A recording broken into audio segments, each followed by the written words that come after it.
I hope that this is a conversation that continues long after we leave here. Know that you can reach out to us, and maybe this is just the beginning of the conversation. It's not, hey, you learned it all, we're done. Good job, everybody. But it's one of those things that continues to evolve, especially in the topic that Liz and I are covering, which is more of the Disability 101 stuff. And so in understanding some of the nuances and some of the ways that things evolve over time, and the presentation you're about to see is something that we've actually done for 2 days before. We've done keynotes on this. We've done all kinds of things around this topic. And it continues to evolve. There are new slides that we added that Liz just added. And it's because the conversation continues to evolve. So we're going to be talking about quite a few things. I am Carolyn Phillips. I'm the Director of Tools for Life. And I'm Liz Prasad. I'm the Training, Outreach, and Development Coordinator, officially the longest title of our team. Yes. And the clicker's not working. We could trade places. All right, so I'm going to click along here. So we're going to jump in and look at person first language. Who's heard of person first language? Yes, and what do you know about person first language? A person with disabilities, not the disability qualifying the person. Right on, look at you. Yes, that's great. How many people understood what she just said? Okay, great. We're going to dive in deeper there. We're going to talk about some of the myths and facts, and we're also going to talk about the role of assistive technology and how that really does make a difference for folks, and a little bit about why that really does make things happen. And as we said, questions and answers, happy to answer your questions. And you can ask us anything, really and truly. We're happy to jump into that conversation with you. And if it takes longer, we'll jump into it, at a later date too. We are with Tools for Life. This is our mission statement. We are here to help all Georgians of all disabilities, literally all ages and all disabilities, when it comes to assistive technology, whether it's the access of technology, getting an idea of what's out there, just like y'all are understanding more about screen readers and different keyboards and all of that, or services so that people can live, learn, work, and play independently in communities of their choice. The youngest person I've worked with is 4 months old. The oldest is 103. There's a whole bunch of goals in there. Lots of folks that are state employees, all kinds of folks in pretty much every county. And so wide range here. And it's been a very exciting journey. We did develop, and we are always developing, the state plan for assistive technology. We have a state plan that we actually submit to our government, and Congress actually approves a lot of that. And we have technology that you can borrow. You can come and try it out and explore. If you're wondering, gosh, how does my website work with this device? Or how does, somebody that perhaps can't use their arms, how do they access the computer? And is the application that I'm creating accessible for that? If you want to try that stuff out, no problem. Did you know that we actually have folks in Georgia that are using their eyes to surf the internet? There's a man with ALS, Lou Gehrig's disease, that I've worked with for years, and he actually uses eye gaze. He's a lawyer, and he does wills online for people, and a lot of people don't even know that he's using his eyes to produce that will. But if the website doesn't work with eye gaze, then we've got trouble, right? So making sure that we're accessible in those ways too. We are big into funding. We don't want to just say, hey, look at all this great stuff and too bad you can't afford it. We want to make sure that folks can afford things. So we have a lot of initiatives around that, and our network continues to grow. This is our website. Come visit us. You can schedule a tour over on the left-hand side. Thank you. Yes. It comes straight to me. We would love to have y'all come visit us if you really want to see our operation. Obviously, see more of AMAC accessibility, but then also dive deeper into the AT Demo Lab. Also wanted to let you guys know that we do webinars. Looks like we're upwards of about 5 webinars now a month, which is awesome. We've actually got one coming up in next week all about switch access in environmental control and how people with a number of different disabilities are controlling their environment and controlling their computer by using switches or even just blinking one eye, eyebrow switches, lots of cool technology. So when we were working on performance goals and all of those things like everybody else does, I was like, it would be good if we did maybe 1 a month, and now we're up to 5. It's amazing. But that also speaks to how huge this is, the evolution of technology. This is really a solution site That's what it's designed to be, for you to come and get answers. It's not meant to be, hey, look how awesome we are. It's really, dive here. If you need to know about apps, come here, find out more. We have an app finder that actually gets to the best apps, not just 2 million apps, but what are the 5 best apps for screen reading? What are the 5 best apps for writing with your voice? You know, those types of things. So, the way we're defining assistive technology is actually grabbed from the federal law. The Assistive Technology Act, which funds Tools for Life, is older than the Americans with Disabilities Act. Did you know that? Yeah, it predates the Americans with Disabilities Act. And it's defined there as any item, piece of equipment, product, system, whether acquired commercially, modified, or customized, that's used to increase, maintain, or improve functional capabilities of individuals with disabilities. We also include in that definition service, which is evaluation. You know, we're looking at, you know, selection, acquisition, and figuring out, you know, what's the training that needs to take place. So this right here is how it's defined in public law, just so you have an idea. I love this slide. This is one of our oldest pictures, oldie but goodie. And do you want to cover this? Sure. This is Greg Sharp. This is somebody that Carolyn and Joy and I believe Christopher have known for many years. But this slide says, for a person without a disability, technology makes things easier. So how many of y'all have smartphones, whether it's Android or iPhone? How many of y'all like automatic doors?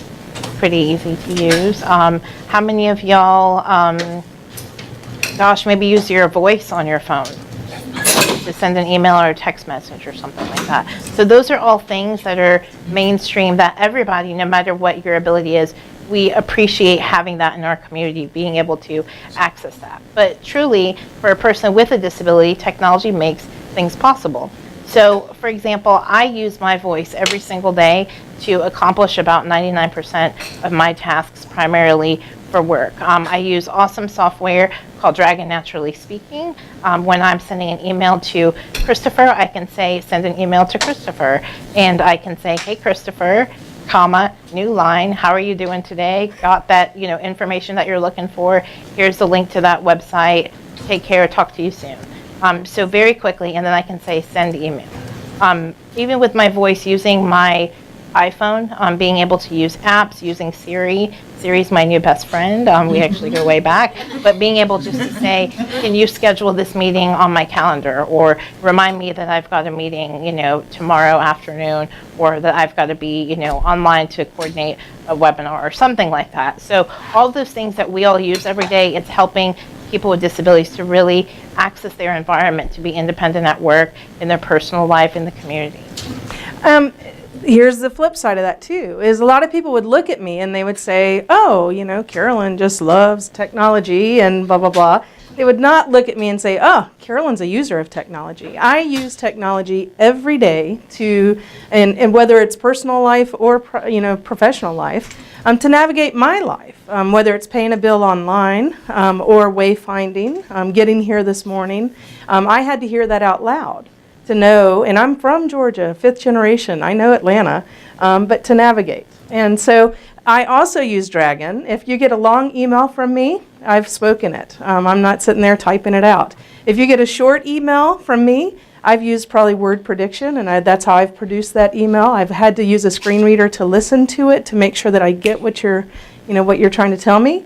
If you send me a long email, I'm definitely listening to it with a screen reader. If you get an email that's very confusing from me, I didn't use any technology and I thought I could do it on my own. So the thing is, you know, you wouldn't assume that that's the case. There are job opportunities that I've actually looked at, and as I explored it further, and I've had job offers before, it's, you know, in private industry. But the thing is I knew that if for me to get further up in that, you know, in that career, that the ladder rungs were not built for Carolyn Phillips because their systems were not accessible or what have you. They weren't built for somebody who has non-visible disabilities. And so, you know, thinking about some of those things, very important. So it definitely makes things possible. That's what technology does. It more than levels the playing field, but that's definitely what it does. There's over 54 million folks with disabilities. Did you know that? We're the largest minority in the United States. And it's a huge number of folks. And we continue to accept members every day. So, yeah, and it cuts across all, racial, religious, sexual orientation, everything. And it's a very diverse community, and 1 out of every 5 folks with disabilities that affects their ability to see, hear, communicate, reason, walk, perform other basic life functions. We've got some, guiding principles, and a lot of those are based on that we can create innovative paths for everybody, and that we do have to focus on abilities. And that's what a lot of this is about for us. But I really like this one.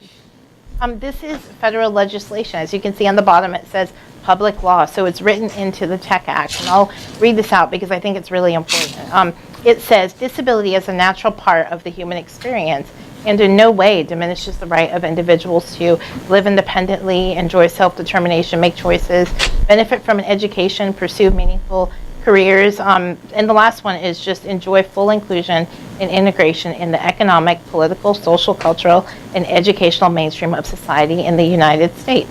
And I really do love that, because to me it says that we're all created differently. It would be really boring if we were all the same, and we all had the same interests and same, dislikes and all of that. But, we all bring something new and unique to the table. Yes, we may get from point A to point B differently. Some of us have to take detours, speed bumps, and whatnot, but it just matters that we get there in the end, and being able to share those stories of what's happening in the middle, but when we get to the end is what really matters. And to me, it's just, we're all created the way we are. And we've got to be able to appreciate that, and look at what that looks like as the individual is growing and learning and as technology is evolving. It really is about civil rights. And I love that bold statement of disability is natural. And I love the way you explain it, Liz.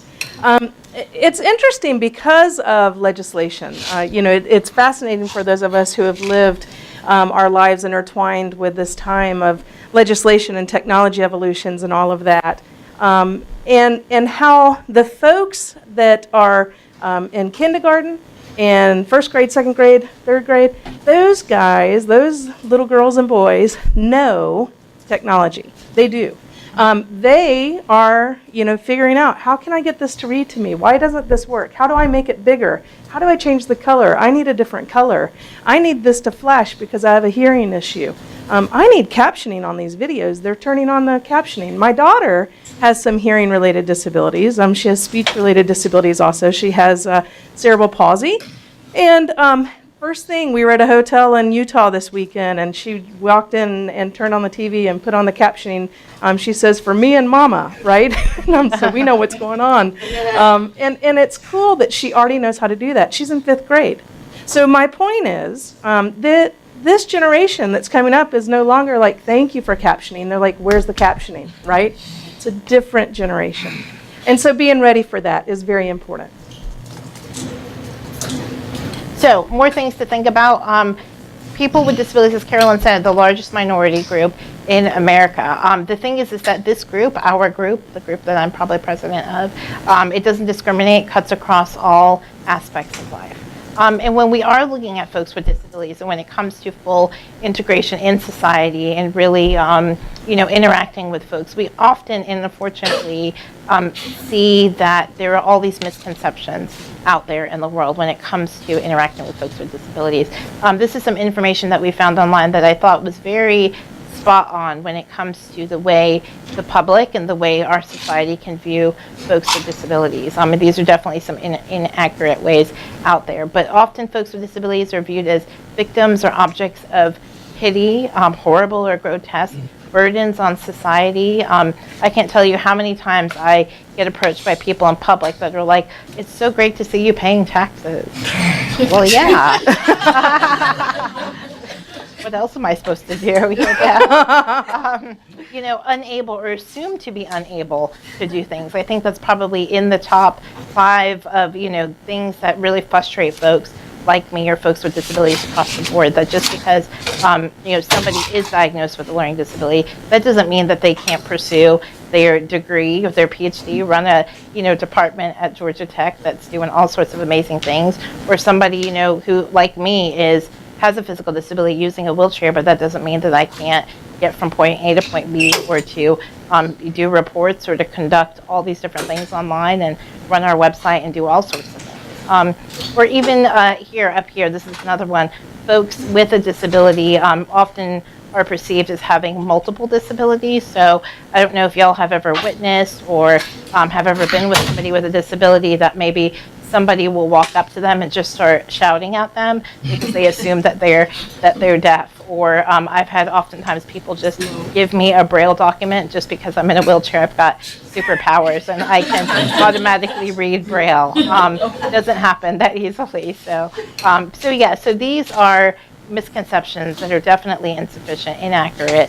And the thing is that we've got to stop them when it happens out there, because it can definitely just perpetuate and really just promote those inappropriate interactions with folks. Yeah, it's one of those things of helping people check assumptions. Yeah. Liz and I go out to dinner a lot. She's a foodie like me, and we have another friend that goes out to dinner with us who is a Braille user. He's blind. And so we go to dinner one time, and and we're at this really nice restaurant, and the woman keeps interacting with me. And she's like, okay, she gives me the menus, and I'm like, okay. And so I'm carrying the menus. They don't have a Braille menu. And then we sit down, and she's like, what will they have? Like, she's totally acting like I'm in charge of this group. And I said, I am the least qualified to read this menu. I have no idea what's on it. Liz, what will we have? And it was interesting because she's like, I am so sorry. And it was a nice opportunity, to seize that opportunity to challenge some of these myths.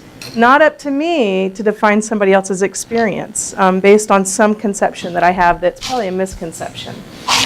Also understanding, where some of these come from, and that's one of those things we encourage people to explore. Those attitudinal barriers. I don't feel like I have dyslexia. I navigate the world as if, boom, I can read anything, until you give me a form, right? And then I'm like, and I'm in, literally kindergarten again, and I'm like, oh my gosh. And I become that little kid again. Now I use my phone. I use Perfect OCR. I take a picture of it. I listen to it. I calm down and breathe, and I'm like, okay, I can fill out this form. But it's amazing how you can have that kind of reaction, to something that simple. There's all kinds of other things that people do. Is all of a sudden, people become heroes. You're an inspiration, Liz, because, you just showed up, right? People will tell me, I'll read something. Honestly, I've listened to these slides. I'm not really reading them right now. I've listened to them. I've identified what they look like, and then I know what we're doing next. So people will see me read, and they're like, gosh, that's amazing that you read that. And I'm like, I so didn't read that, but thank you. I'm incredible, So paying attention to some of those things. So the hero worship, the pity. I've had people come over and actually, pray for my daughter, lay hands on her head. And Mira actually is like, what are you doing? And now she's started handling that, where she actually is like, lays hands on their head and starts to say a prayer. And I'm like, right on, little girl, right on, So understanding some of that is very important. The whole thing of, ignorance, obviously we know that, there's a lot of misunderstanding. I'd rather somebody ask me about my dyslexia than assume, or ask me about my auditory processing than assume. And that's okay, and I don't mind talking about it. There's also this thing about spread effect, how, just like you were saying, that, it goes, it's contagious, or, it spreads from one folk to another, if you will. So, and the other things are all those stereotypes that we want to make sure we have in check. So the power of language. Language is so powerful. How many people remember that sticks and stones will break your bones, but words can never hurt you? Words totally hurt. They do, because they become attitudes. And I've seen attitudes keep somebody from dating the person they wanted to date. I've seen attitudes, make somebody not hire somebody. I've seen that kind of stuff. And so, I feel like that a lot of times we have to, recognize that language is powerful, and it's full of our values, and it's definitely value-laden. I was introduced to this idea in 1987, and it kind of changed my view on a lot of things, because I was like, gosh, everything I say has some kind of value to it that I'm, aligning there. It's not up to me to define somebody's experience. It's not up to me to say so-and-so is a victim of AIDS. I don't know. It may be the best thing that ever happened. It may have changed their course, their life. Am I to say that somebody was struck by a stroke? I don't know. I've had people actually say that I suffer from dyslexia, and I'm like, no, everybody around me suffers from my dyslexia. I'm fine. But paying attention to that kind of stuff. Do you want to add anything else to that? You got it. Right on, sister. All right. Okay, so language is amazing. It's always changing. I've always shared when we do these sessions, I always look forward every year to those articles that come out that tell you about the new words that are being added to the dictionary, like bling and, oh gosh, I don't know some of the other ones. But Wackadoo, the other, yes. Oh yeah, wackadoo is in there. So just all these words that you would just never dream of that are in the dictionary that people are using. So it's evolving, and that definitely includes relating to folks with disabilities. And the thing that's important is that staying current is important, and it's not to show that you're being politically correct. If we were really all following the rules of being PC, politically correct, we would never talk to anybody ever, because we would just fear that anything we say would just, be the worst thing in the world. So it's honestly, the thing to remember is that it's important to communicate effectively and with respect. Yes. I love this quote. I grabbed this probably, I don't know, years ago, probably 20 years ago. And Mark Twain said it. The difference between the right word and the almost right word is the difference between lightning and a lightning bug. How many people would want to mess with lightning? Not me. I'd rather watch it. But a lightning bug, right? And it can be that big of a difference. And there are lots of examples. Once again, last week I was talking with somebody, and they kept saying, okay, all the men over here, all the girls here, all the men over here, and it was like just a subtle difference. But how many people understand the difference as I'm saying that? You get it, right? I was talking to somebody about a month ago, and I still couldn't believe this happened. But they were talking to me, and they said, gosh, I hear that, there's, and my daughter was with me, and they were talking about the racial diversity in our city, which I absolutely love. It's one of my favorite things about living in Atlanta. And but they were like, I heard there's a bunch of people of different colors there, and it was so awkward. And my daughter's from India, and Mira's like, what do you mean? Like, what does that mean? And I was so proud of her for being like, what does that mean? But what I knew is that we were not on the same page. That person and I were not on the same page. And how many people have experienced that before? You've experienced that, right? Everybody. So language is powerful, and there are so many examples, and we're going to give you some of those things, some of those examples. So as Carolyn touched on value-laden language, it really is the words that we're saying. It reflects more of our core beliefs than it does what is reflected out there in that person. So up here it says some words and phrases don't recognize the broad range of capabilities of people with disabilities. And we talked about how folks with disabilities don't want to be pitied, they don't want to be deemed courageous or special as they accomplish daily activities or work. Just because I show up to work and I'm doing my work at my desk and in meetings or whatnot, that doesn't make me unbelievably amazing and special and courageous, or that I got into the van and I was used transportation to get into the office, or to go to a doctor's office, or just to even hang out with friends on the weekend. That doesn't make it anything out of the ordinary. It just makes me Liz living my life. And yes, there are accommodations set in place, there's technology in place, but all that's there to help me to be able to be on the same level as other folks out there in the community. Feel free also to borrow any of these slides and use them as you go back and educate folks. Happy to share. And as you're thinking about your marketing materials, or you're thinking about the website design and the language that you use, all of those things are things you would want to think about when it comes to this kind of information. We know that value-laden language, it promotes distance and stereotypes and all of those things. Reduces power and self-worth and all of that. It creates this dichotomy between we and they, good, bad, strong, weak. A lot of people slip into it because they don't understand, that there are important things when it comes to language, and paying attention to some of that is extremely important. And we'll give you some tangible examples and even more in just a few minutes. So these words up here, believe it or not, as you're reading through them: abnormal, afflicted, burden, defect, deformity, palsied, spastic, stricken with, sufferer, victim, invalid. Sometimes people hear or see that as invalid. Believe it or not, these words, some of us in this room are just kind of looking at it. I see eyebrows going up, like, I can't believe that's up there. But I hear these words often, probably once or twice a week, just out and about conversations with people, or as people are talking about people with disabilities. But, thinking about what do those words really mean? What are their origins? And how does it affect disability culture? What does it mean in disability culture, and how it's affecting people every day? So, big question for y'all. What does the word handicap mean? How many people have seen that word even today? Probably. Like outdated.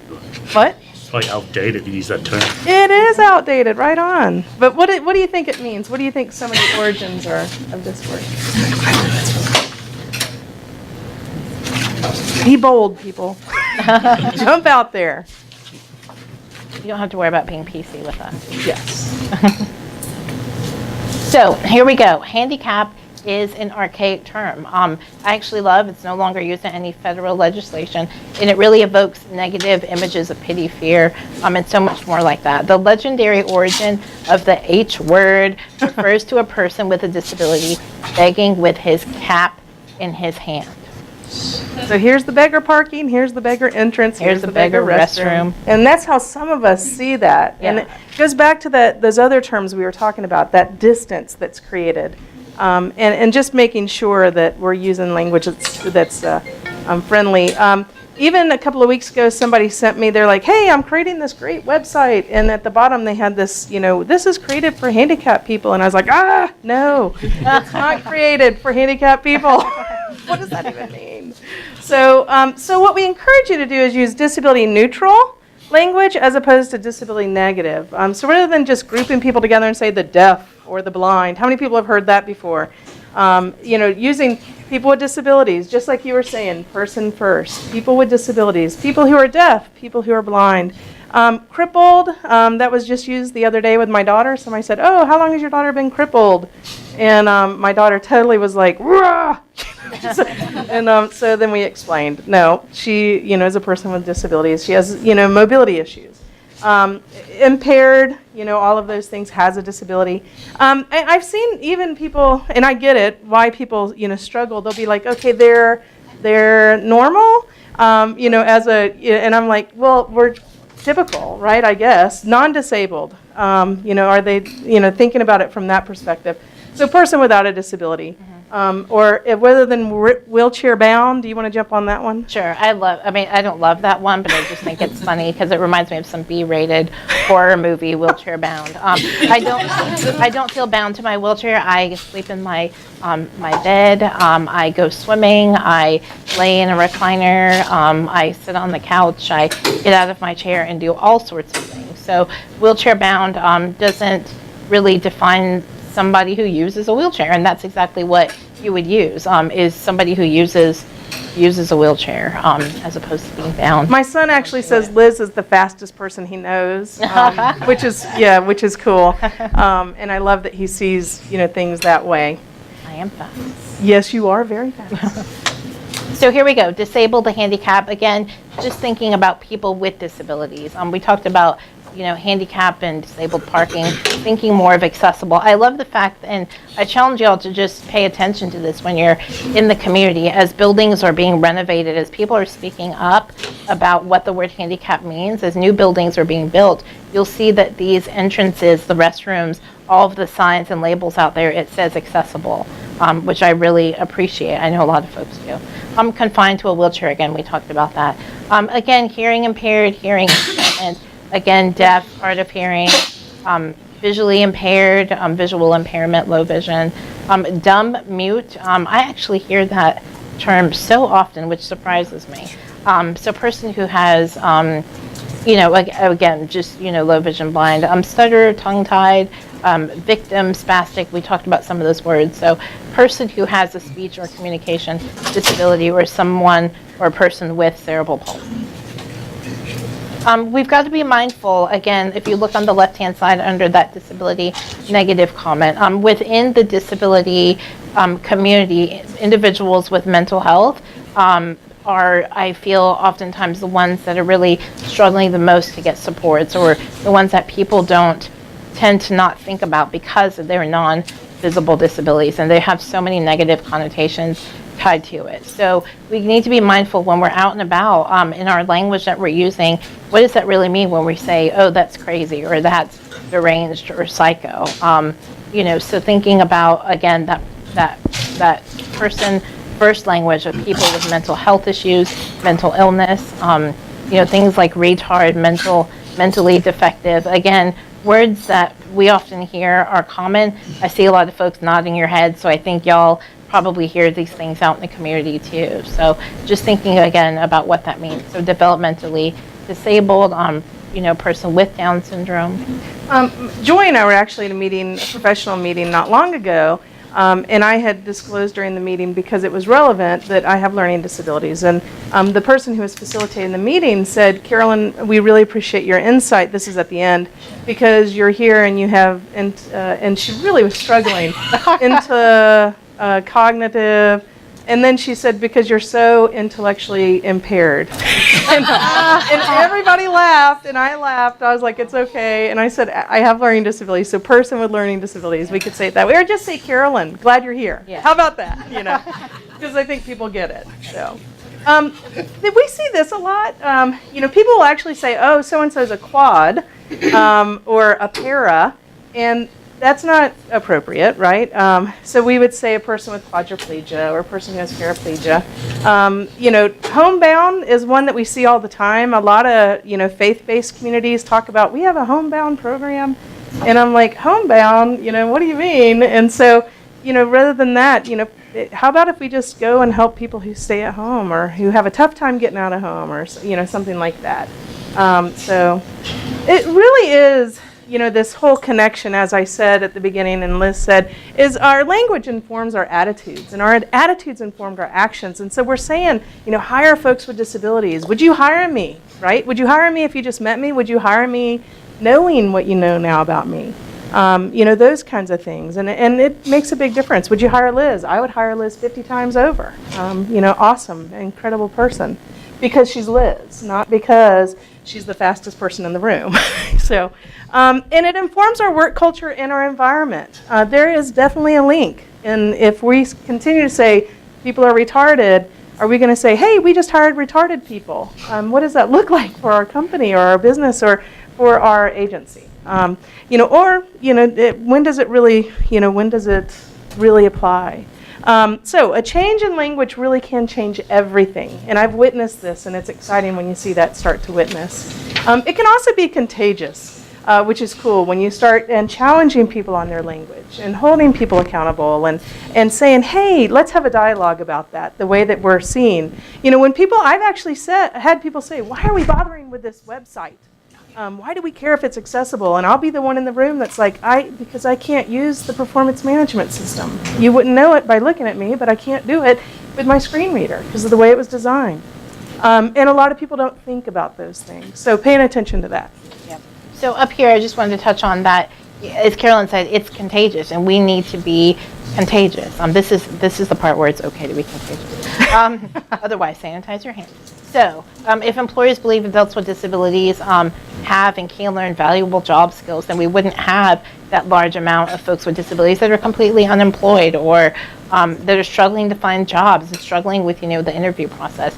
And the other thing too is that even merchants, people that own businesses, if they saw people with disabilities as customers able to spend money, we wouldn't have inaccessible stores, theaters, and again, as Carolyn said, inaccessible websites and things like that. Yeah, and thinking, is your application, just like Christopher was saying, is your application accessible? Can you use it with a screen reader? Can Carolyn use it with word prediction? Can Liz use it to fill it out with her voice? Those kinds of things. Are the training materials accessible for supervisor training? Is the ladder, does it have all the rungs if we're going to be moving people up in our organization with disabilities? And just, some of the tips for interacting, it's listen to the person with a disability, don't assume. Talk directly to that person. I find this still happens. You want to talk about that? Sure. So I just got married about a month ago, and my husband is wonderful. And we go out, thank you very much. That's a whole other GovTalk, right? But we go out in public, well, of course we go out in public, I don't know why I just said that. But, you know, we'll be out, whether it's, you know, business, whether we're representing AMAC, Georgia Tech, Tools for Life, or even just, you know, personally, you know, on a date or whatnot. And so many times people will, you know, it's one thing, they often come up to him and tell him how wonderful he is, like, to be out with me. And I'm just like, well, did you know, X, Y, and Z about him? Because I'm learning about that now too. But also, just, you know, even if they have a question for me, and we find this often when we're in stores and, you know, it's time to pay, you know, just as you would with your partner, family member, friend, you know, I've got the bill this time, or I'll, you know, and I need the physical assistance, and that's okay. But they automatically just assume he's the one with all the answers. You know, they ask him all the questions all the time. So, or just will say, you know, is she paying, or does she like this? Just the examples that Carolyn and I gave. So, it can be very frustrating, especially, you know, if that does happen in a work setting, which it does. I'm grateful it hasn't happened, you know, terribly recently, which is awesome, but it does happen. And it makes me feel, and others that we know and work with, just, you know, well, where's the value in the work that I do? Even this example down here, shaking hands or handing over business cards, definitely very important. This can be a point, I get questions about this all the time. I've got limited mobility, or even just folks that maybe that use prosthetics. You know, what's the rule there? What's the culture there? You can definitely extend your hand. Most folks, and I say most with a 99.999%, will say, you know, can you shake my other hand, or will you grasp my other hand, or, you know what, I'm not, you know, I'm unable to shake your hand, or I'm uncomfortable doing so. So it's just being able to know that that's more than likely the worst thing that's going to happen is that person's going to say, let's do it an alternate way, you know, or whatnot. But just being open to that, and I think that makes it easier to approach. And again, it's just good business when we are giving eye contact to folks and shaking hands and handing over those business cards. It's important, you know. So if you're a handshaker, shake hands with everybody and talk about it. Exactly. You know? But if you're not, that's okay too. Yeah. Not everybody likes to shake hands. If you don't understand what somebody's saying, and about 1% of our population in Georgia have speech-related disabilities, where it is hard to understand. And the cool thing is that used to be an 85% unemployment rate, and we're starting to finally see that rate change. And that's great. And so we're starting to see more folks stay in the workplace if they've had a stroke and speech is affected, or if they're, you know, moving up and they've always had speech-related disabilities. But just ask, can you repeat that to me one more time? If you still don't understand, can you write it down, or can we talk about it a different way? This will not be the first time that's happened, I'm sure. It happens to my daughter all the time. And the good thing is she likes it when people, you know, keep going. Otherwise, if you agree to what she says, you will end up any number of places and you will give her whatever. Because I'm like, I can't believe you agreed to that. Now you're taking her to Six Flags. Why are you agreeing to that?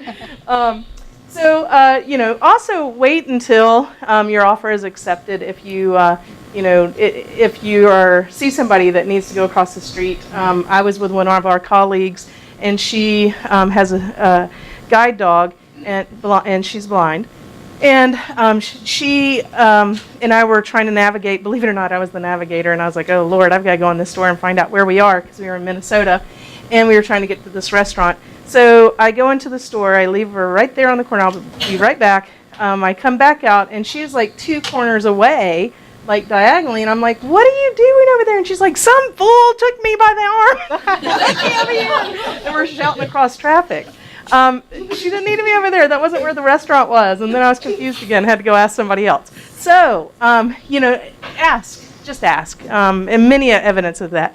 Think person first instead of disability. And, you know, and it's okay. Have a dialogue about it. I think a lot of times we are too careful with each other instead of just saying, hey, can we talk about that? You know, and all of that. Go ahead. So this is another myth that we put up here. I just wanted to share with you. Employees with disabilities always need help. Taking time to assist them in getting acclimated to their work environment will hinder your other employees, grinding productivity to a halt. What do y'all think about that?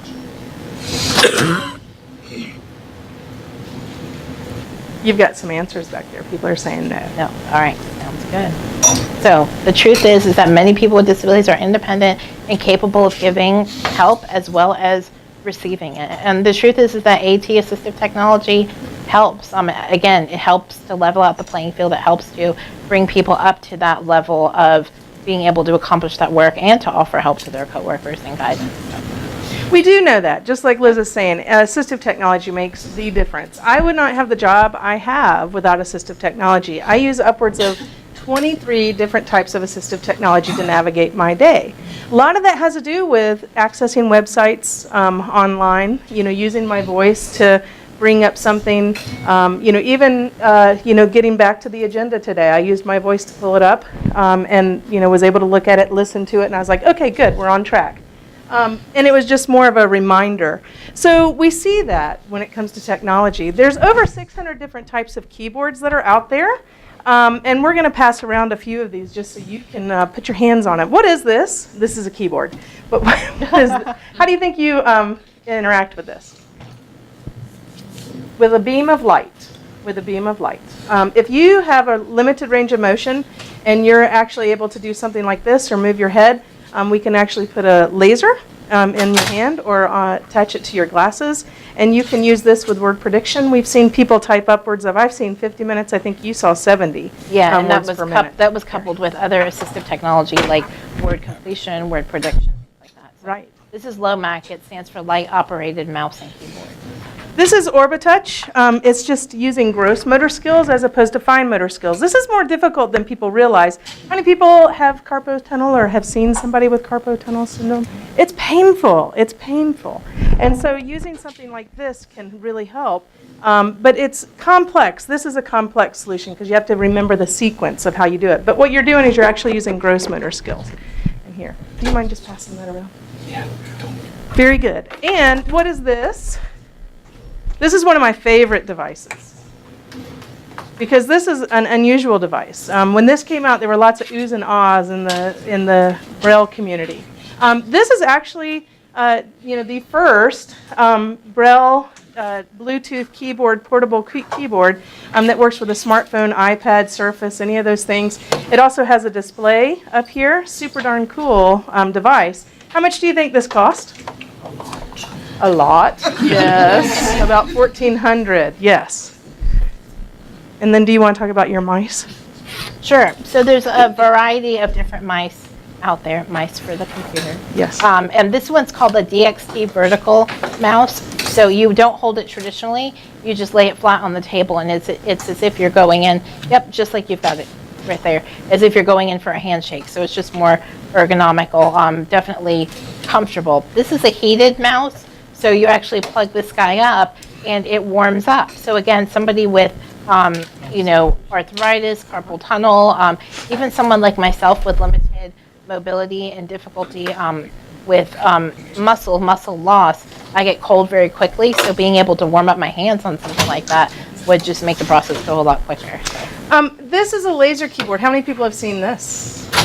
Okay, so this is actually mainstream. You can get this at Office Depot. I really like this. You can. It's got a little keychain. It's tiny. It's tiny. It's about that big. And what you do is, we're not going to pass it around because people keep stealing it. These are not gifts. These are not gifts. And my boss is in the room, so please don't steal anything. Hey, why'd you pass that around? But anyway, and I'm not saying anybody would do that. I think it's an accident. So, but the way this works is you could actually, with a beam of light, you put it out here, and then it actually turns into a keyboard. It's super duper cool. And the thing that's also cool about this is there's one that has a mouse. So very, very cool the way it works. And it's not there, right? It's just a beam of light, and you're just typing. Do not look directly into that. You can pass it around. So. And y'all could borrow it if you contacted us and let us know. There are also a lot of folks that have issues with memory. And this is the Reminder Rosie. Do you want to talk about that? Yeah, this is a great little clock. We actually just got this one in, and it's not in the box because our coworker Martha has reminders all day long, which is awesome. But it's sitting on her desk or anyone's desk, and you can set it to remind you to take a break. Maybe if somebody needs assistance with remembering to take medication, or it's time to go to lunch, or it's time for the meeting. So very easy to program, and it has that it's out loud, so it definitely can. Yep, this is Pebble Mini. This is a video magnifier. And so again, just a portable way that somebody can carry around a magnifier. It can fit in your back pocket. You can control, how large the text gets. You hold it up over the paper. There's a light built in. So no more are the days that you're holding, a magnifier that's like a little, like a little credit card or something like that. These are really cool technologies that are portable that you can take around with you. There are 28 million folks with hearing-related disabilities, and that doesn't include folks that have auditory processing disabilities. They need, another support, if you will. But this is a very, we would call it kind of low-tech at this point, but it's a pocket talker. And so the way it works is you can actually put an earbud in your ear. You can have a lavalier, type microphone in your pocket. And then anybody who comes close to you, you can actually engage, and all of a sudden you can hear. You're not just looking at my lips. Or you can also have it attached to the presenter. Like I could be wearing this, and you could be in the back of the room, which is nice. FM loop systems are your training rooms, designed to have that. A lot of hearing aids, the newer ones, and that's evolution in hearing aids is huge right now. Even in the last 16 months, it's amazing how much they've changed that technology. But you can actually, a lot of them have it so that you can connect to an FM system if it's built within that room. Captioning. I use captioning because it helps me with teaming the word up so I can process what's actually being said. I'm a big user actually of our services when it comes to captioning. But just paying attention to those different solutions that are out there. How many people have actually used Braille or tried it before? One of the things that I just wanted to drive home as and this is one of those things that we produce all the time, not these documents, but lots of documents like Dr. Lee was saying. But I just wanted to make sure y'all could put your hands on it and see. The text is actually here above this, so you can actually see what it is you're reading. And I'll pass both of those along. But what's cool about this is the training materials are actually designed for people who are using the technology.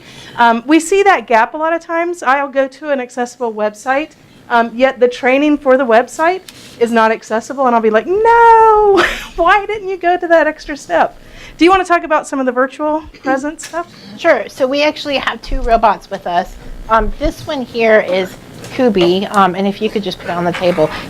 In this one, Kubi actually is, the word Kubi is Japanese for neck. This one sits on a table.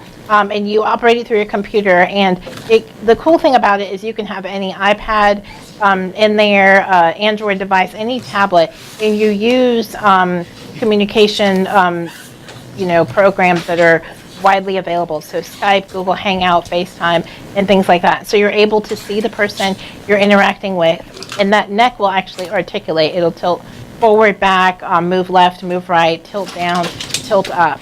So that's just one telepresence robot out there. How many or how much do you all think that costs? The robots? 1,000, yeah, 1,000. It's about $500 or right at cool? $500. So The other way we're seeing this is within a job, it may be that somebody has to physically be at a table or physically work at a booth or something like that.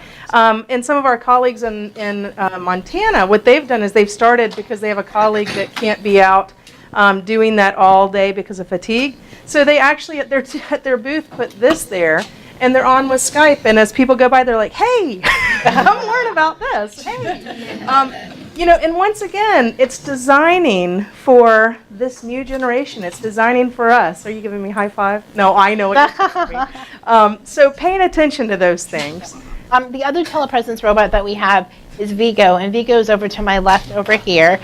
You're okay where you are. And I can actually do a demonstration during the break, and if y'all want to actually drive Vigo, just come see me. I'll be over there in the corner where Joy is right now. But Vigo is another telepresence robot that actually moves around. You've got the ability to drive it on an app for the iPad, or on your laptop or your computer.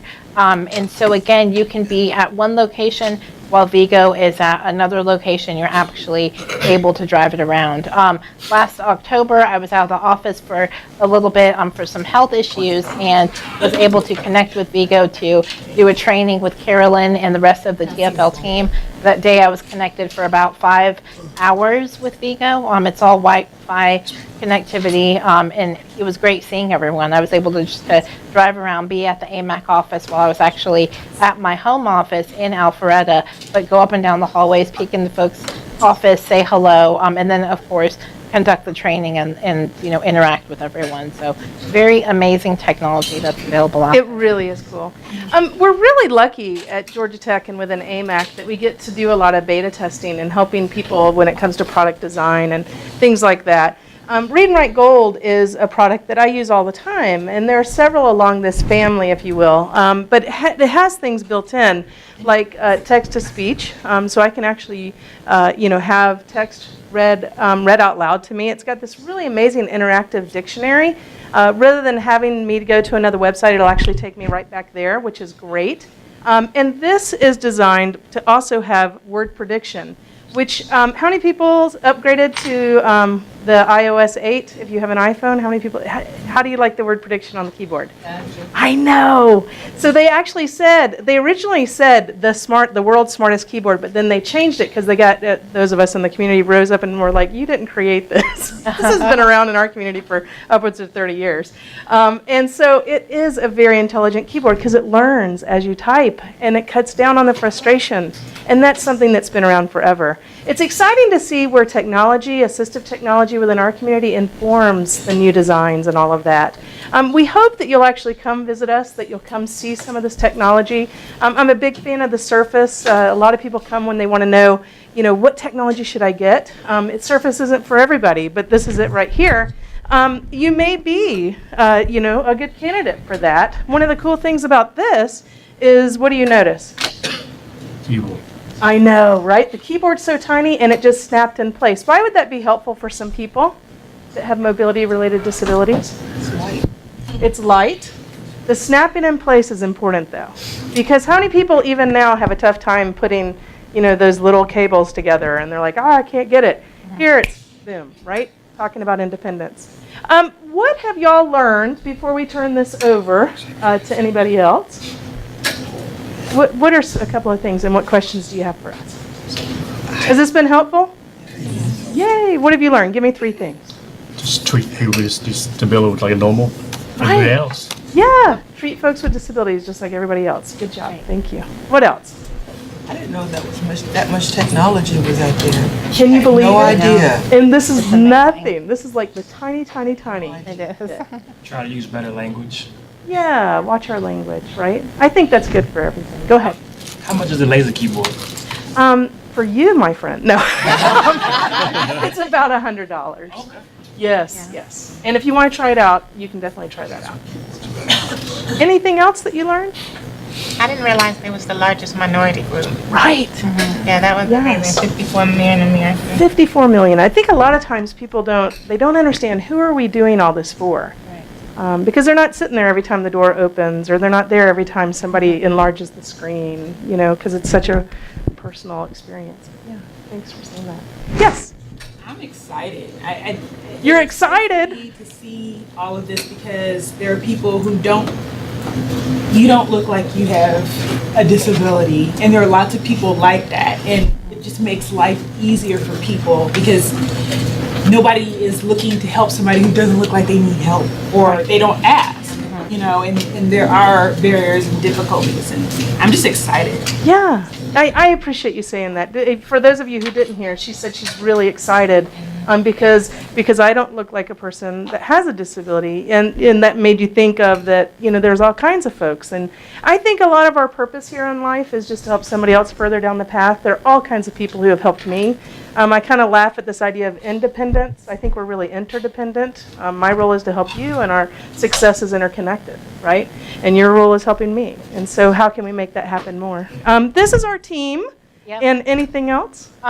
Well, I appreciate it. I hope you all definitely have learned something new. It's one of my most favorite talks to do, especially with Carolyn. So it was a pleasure. And as Carolyn said, this is our team. Please contact us. Let us know how we can assist you. If it's you want to learn more about disability, first language, AT funding, let us know. We're here for you. And if you want to if you want a demo, or if you want to try out JAWS during lunch, or you want to see how we navigate using Dragon Naturally Speaking, I'm happy to show that. Happy to show you Claro Read or Text Help, and how people are navigating websites and any number of documents with that. Thank you again for your time. We appreciate it.